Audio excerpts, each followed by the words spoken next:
La estrategia del día es traída para ti por bloomberglinea.com. Muy buenos días. El Gabinete Económico de la presidenta Sheinbaum rinde cuentas y estimados sobre el Plan México. Mientras tanto, en el país, el más reciente dato del empleo echa más leña al fuego de la desaceleración. ¿Cómo le fue a las acciones de Berkshire Hathaway tras el anuncio de retiro de Warren Buffett? Y en Los Ángeles, California, se volvieron a dar cita algunas de las principales autoridades financieras mundiales, directores generales, personajes polémicos como Elon Musk y del gobierno de Donald Trump. Un ya conocido insider de este podcast nos trae todos los detalles. No olviden hacer clic al botón de seguir del podcast, activar la campana para que puedan recibir la alerta de un episodio nuevo cada mañana. ¿De qué estamos hablando? Comenzamos a tener un poco de más detalles sobre los cómo del Plan México y lo que generaría en términos de crecimiento económico con ayuda de este objetivo que busca el gobierno respecto a producir más contenido nacional y privilegiarlo. Todo esto mientras los pronósticos del avance del PIB empeoran. La mañana del 5 de mayo se dieron cita en Palacio Nacional los secretarios de Hacienda y Economía Edgar Amador y Marcelo Ebrard para explicarlo.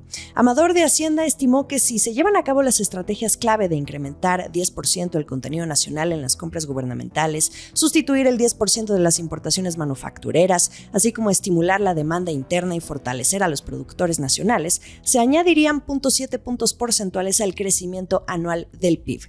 También incrementaría la generación de empleo en 700,000 puestos adicionales cada año y el aumento sostenido en la producción de vehículos. Agregó que son cálculos preliminares y estimaciones basadas en la estrategia de la Secretaría de Economía, de la Secretaría de Energía y cómo incidiría en la economía del país. Ahora sí que compartiendo la pelota. Amador puso la estimación y Ebrard las medidas al dar a conocer algunas acciones realizadas para proteger la industria nacional de acero y textiles tras detectar prácticas irregulares. En el caso del acero, hicieron una revisión del registro para importadores de productos siderúrgicos, en el que las empresas deben informar los datos de los molinos de acero, es decir, las plantas siderúrgicas de donde proviene el material, en las que han encontrado inconsistencias e irregularidades en 1,062 molinos, que van a ser cancelados y desincorporados de este registro. Ebrard dijo que esto evitará que las comercializadoras usen registros falsos para importar acero, reducirán el ingreso del material con origen simulado con el fin de evadir las cuotas compensatorias, además de limitar la triangulación del acero, ocultando el verdadero país de origen. Eso por parte del acero. Y lo que concierne a la industria textil, Ebrard recordó aquel decreto publicado en diciembre pasado que impone un arancel de 35% a 138 fracciones arancelarias de mercancías confeccionadas.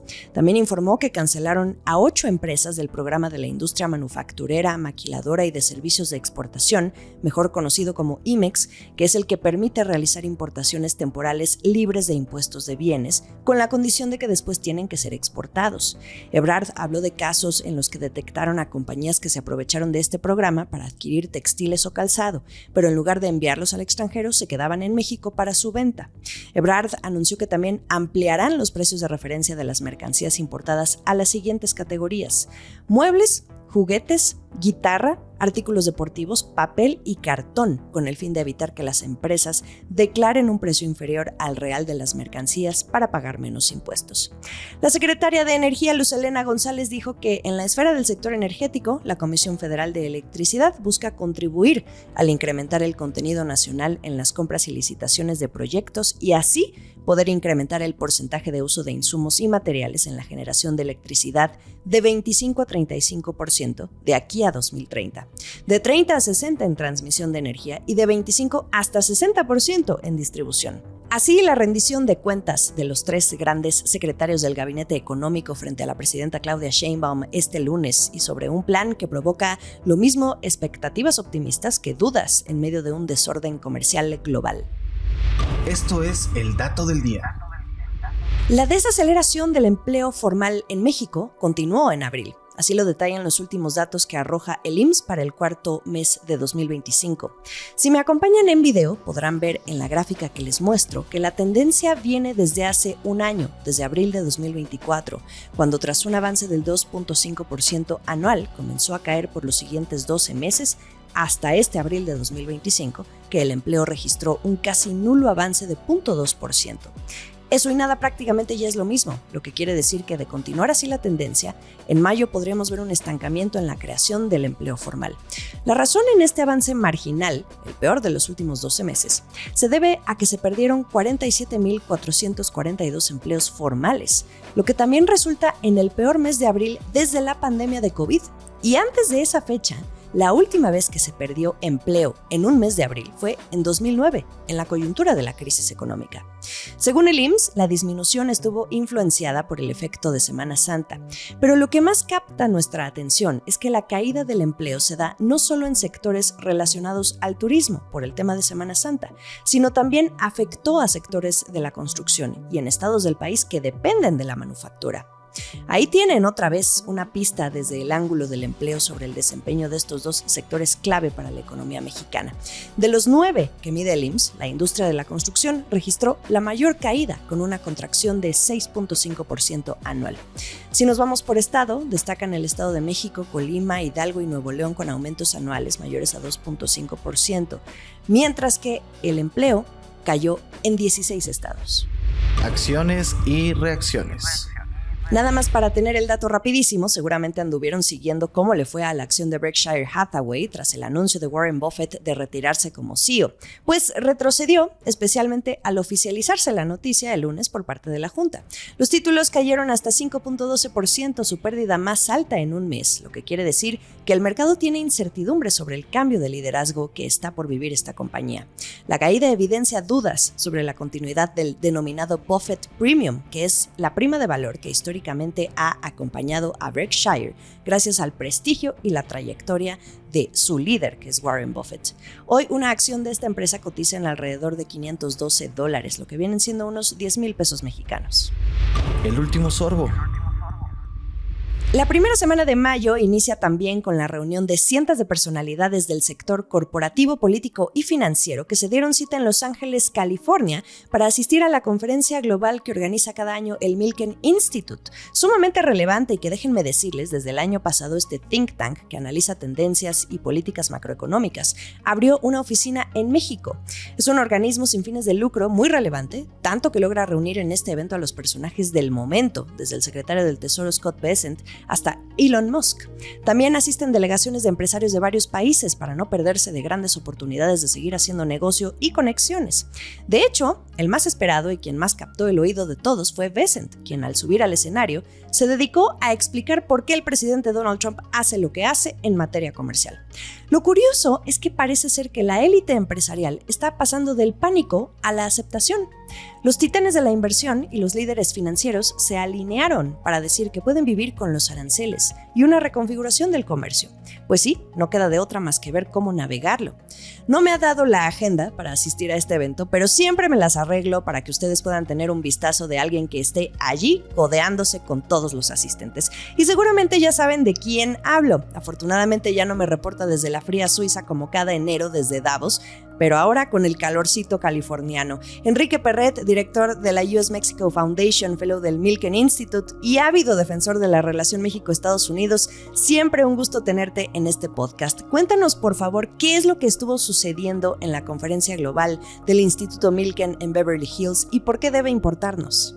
Seguro, Jimena. A ver, el Milken Global Conference pues es fundado por Mike Milken, llevan 27 años de realizar esta conferencia, principalmente centrada, Jimena, o las bases, digamos, es el mundo financiero, todos los asset managers del mundo, todos los fondos de pensiones, vienen más de 200 family offices, pero obviamente alrededor de eso se ha ido construyendo pues también toda la audiencia tecnológica, de energía, de manufacturas y obviamente mucha sociedad civil también, por lo que hace el Milken Institute, pero también los gobiernos. Y hemos visto a muchos participantes, desde jefes de Estado, ministros, cancilleres, ex funcionarios, ex presidentes, etcétera, pasan por acá. Y vaya, pues obviamente la narrativa de Estados Unidos hacia el mundo creo que es lo que todos quieren entender, descifrar para ver qué se puede hacer, ¿no? O sea, desde la gente que viene de la India, la gente que viene de Japón, la gente que viene de México, pues queremos entender qué sigue para la agenda de Donald Trump. Y ayer y hoy estuvieron el secretario Bessent, el secretario del Tesoro, Y la narrativa que traen, Jimena, me pareció súper interesante. Me parece que él va a jugar un rol en contar esta historia. Creo que les está funcionando. Hay que esperar a ver si sí les funciona en lo práctico. Pero ellos lo que dicen es, mira, los primeros 100 días sí hubo cierta disrupción.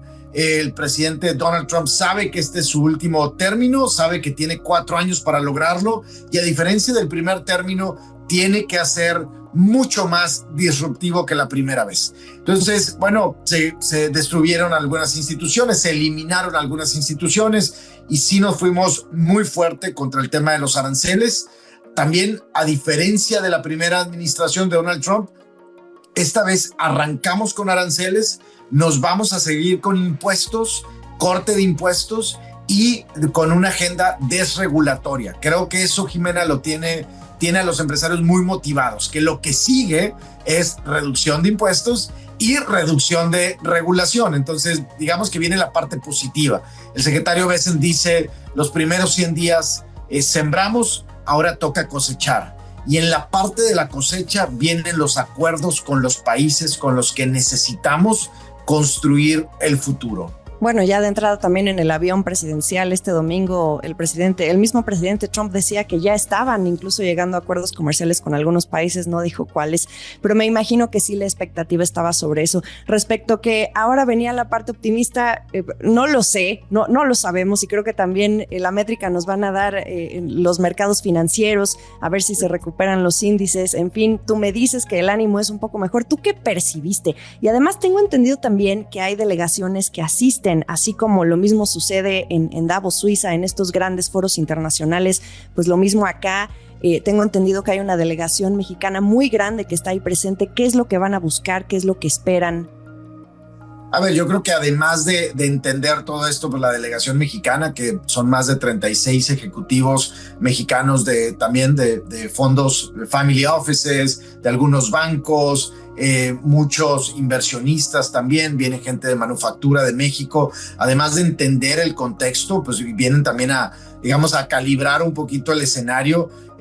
Pues creo que también vienen muchos buscando fondos o tratando de invertir en otros mercados, si son fondos de pensiones o bancos. Entonces hay obviamente un networking alrededor de este evento, pues muy práctico para las empresas, pero sí es la delegación probablemente mexicana más grande en los 27 años. Y eso también tiene que ver con que el Milken Institute le apostó a México, abrió una oficina en México. Hoy tienen también un evento en México todos los años en octubre.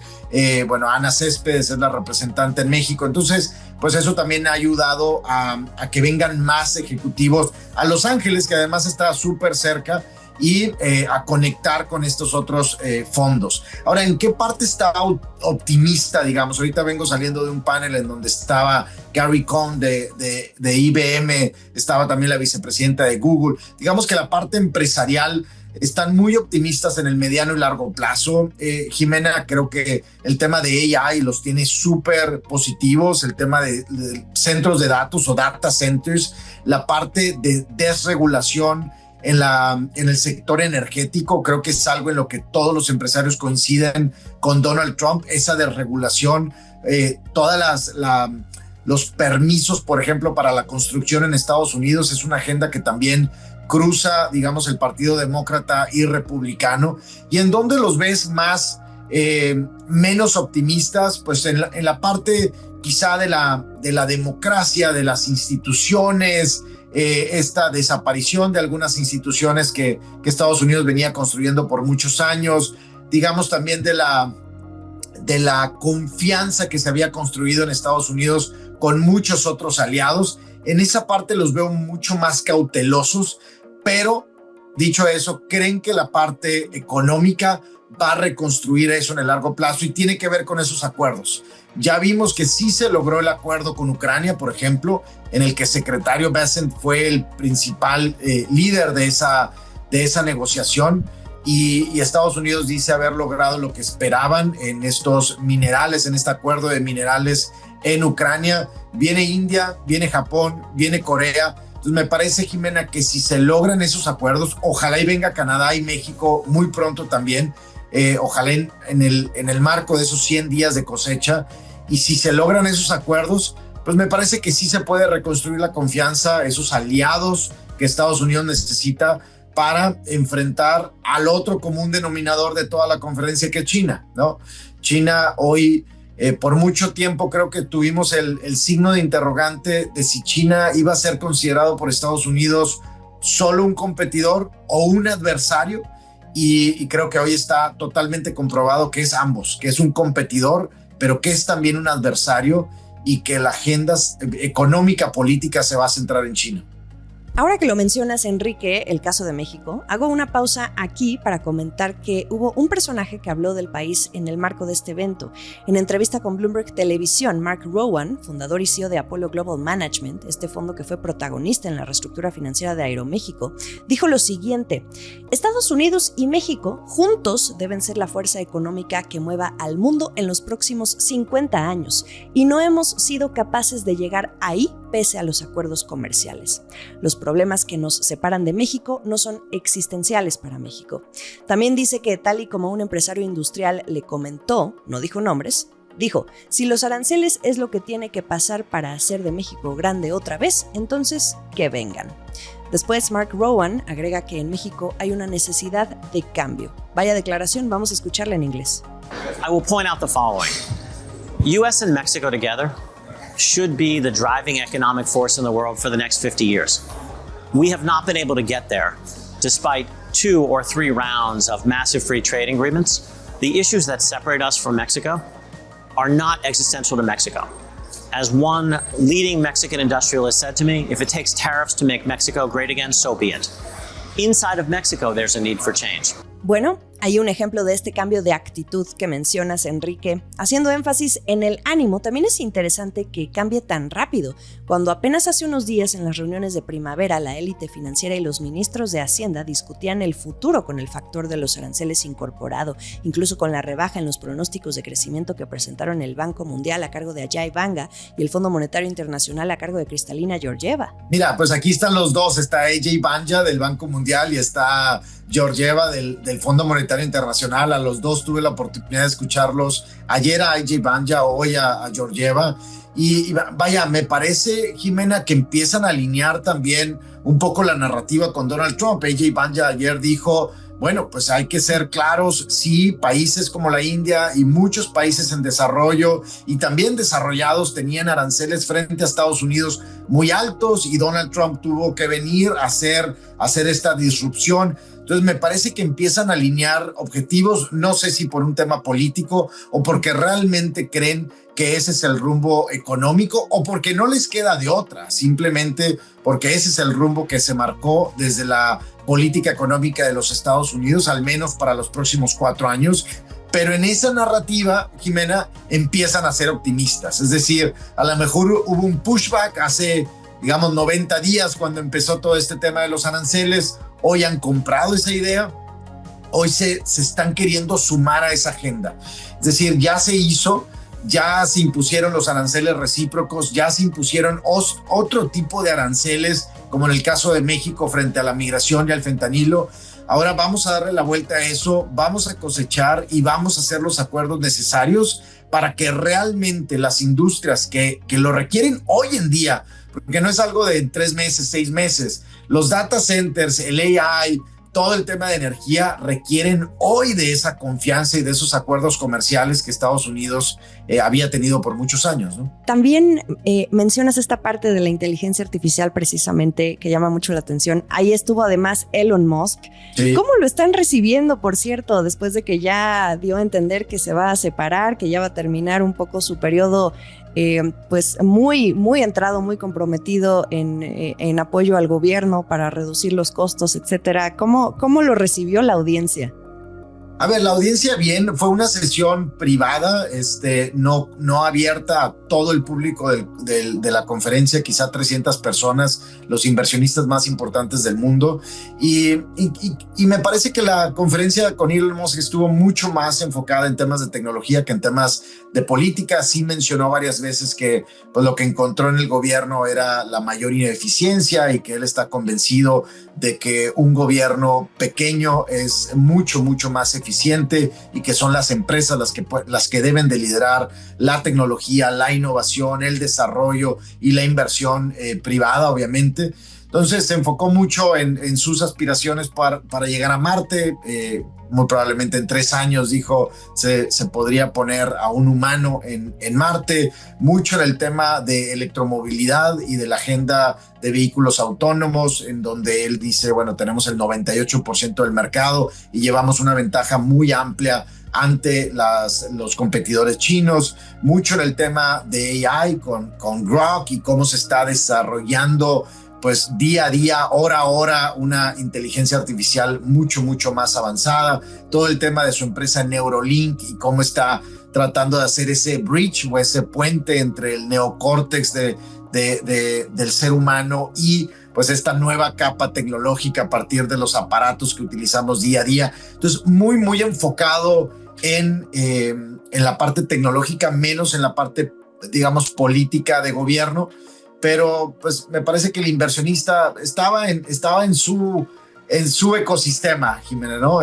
Probablemente muchos de los que estaban ahí negociaron en un pasado con Donald Trump por múltiples de las empresas, quizá muchos de ellos incluso financiaron estas empresas. Entonces un ambiente muy positivo para Elon Musk. Gracias como siempre, Enrique Perret, director de la US Mexico Foundation y fellow del Milken Institute, quien se la pasa de aquí para allá en los mejores eventos de la élite financiera. Nos queda clarísimo. Buenos e interesantes comentarios sobre lo que está sucediendo en esta Milken Global Conference en Los Ángeles, California.